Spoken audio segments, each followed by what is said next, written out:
Crecimiento y regulación poblacional e interacción de las comunidades. Crecimiento poblacional. Las poblaciones crecen cuando el número de nacimientos supera al de difusiones. Número de nacimiento, tasa de natalidad; número de difusiones, tasa de mortalidad. O cuando reciben migraciones de individuos provenientes de otras poblaciones. En realidad, simplemente no hay suficiente espacio o recursos para que las poblaciones naturales sigan creciendo libremente. Los factores limitantes dentro de cada ecosistema, como la disponibilidad de alimentos o los efectos de la depredación y las enfermedades, evitan que una población se vuelva demasiado grande. Estos factores limitantes determinan la capacidad de carga de un ecosistema o el tamaño máximo de población que el medio ambiente puede sostener con todos los recursos disponibles. La curva de crecimiento logístico ideal muestra el tamaño de la población estabilizándose como una línea plana debajo de la capacidad de carga. Sin embargo, el tamaño real de una población generalmente oscila alrededor de su capacidad de carga. Esto significa que es común aún para una población estable que éste exceda ligeramente o caiga brevemente en la capacidad de carga, aunque la tasa de crecimiento promedio sea cero. Las capacidades de carga pueden cambiar en un ecosistema, pueden fluctuar con base en cambios estacionales o pueden cambiar como resultado de la actividad humana o algún fenómeno natural.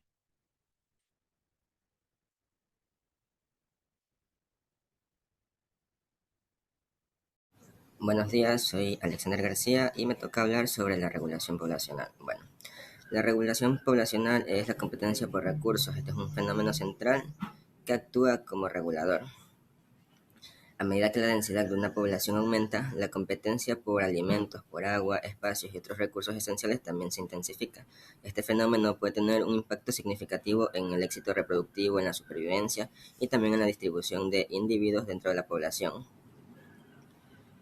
La limitación de recursos implica que hay una cantidad finita de recursos disponibles en un hábitat determinado. Cuando la densidad poblacional se incrementa, la disponibilidad individual de recursos disminuye, llevando a la competencia intraespecífica y a factores dependientes de la densidad, como el estrés y la transmisión de enfermedades. Los factores que regulan o los factores reguladores pueden ser la depredación, que es un mecanismo clave en la regulación poblacional. Los depredadores controlan la población de presas al alimentarse de ellas.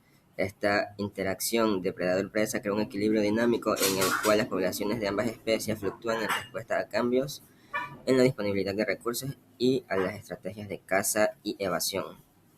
Otro factor pueden ser las enfermedades. Estas pueden tener un impacto significativo en la regulación poblacional.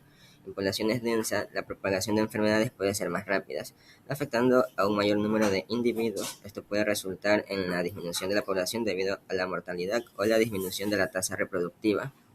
Un ejemplo puede ser las pandemias, que matan a millones de personas. Otro tipo de factor puede ser el parasitismo. El parasitismo es otra forma en la que los organismos pueden afectar la regulación poblacional. Los parásitos obtienen beneficios a expensas de sus hospedadores, afectando la salud y la capacidad reproductiva de estos últimos. Esta relación contribuye a mantener la población de hospedadores dentro de los límites sostenibles.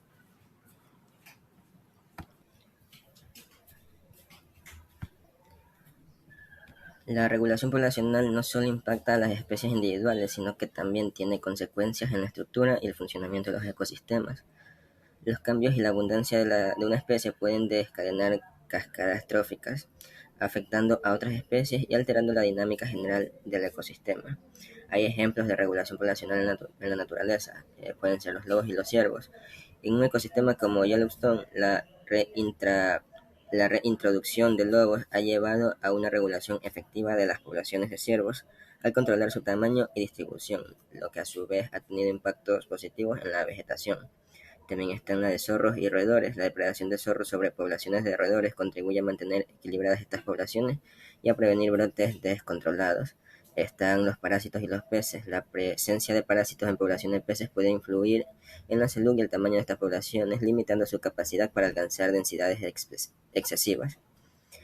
Este conjunto de mecanismos de regulación poblacional colabora para mantener la biodiversidad, equilibrar los ecosistemas y garantizar la sostenibilidad a largos plazos de las comunidades biológicas. Muchas gracias. Buenas tardes con todos. Yo les voy a hablar sobre la interacción de las especies. Las especies que se encuentran en su hábitat interaccionan entre ellas de forma muy diversa, desde el consumo de un organismo por parte de otro, como la herbivoria, la depredación o el parasitismo, a relaciones mutualistas, como la polinización o la dispersión de semillas.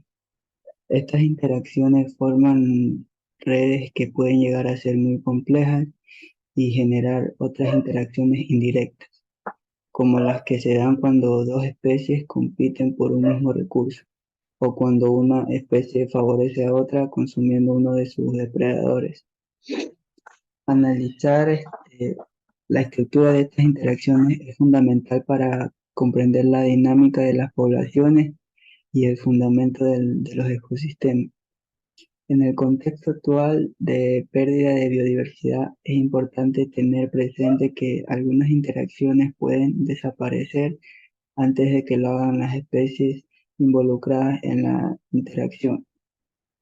En este contexto, uno de los retos es analizar la estructura y la robustez de las redes de interacciones frente a diversos factores de cambio global, como puede ser el cambio climático, los cambios de uso de suelo, la intensificación agropecuaria o las invasiones biológicas. Se estudian los efectos de estos factores sobre varios tipos de redes tróficas, como la organización del suelo, ecosistema de montañas o sistemas lacustres, y de relaciones como la dispersión de semillas o polinización, así como sus implicaciones funcionales, como los ciclos de biogeoquímicos, la expansión de los bosques o la producción de frutos y semillas.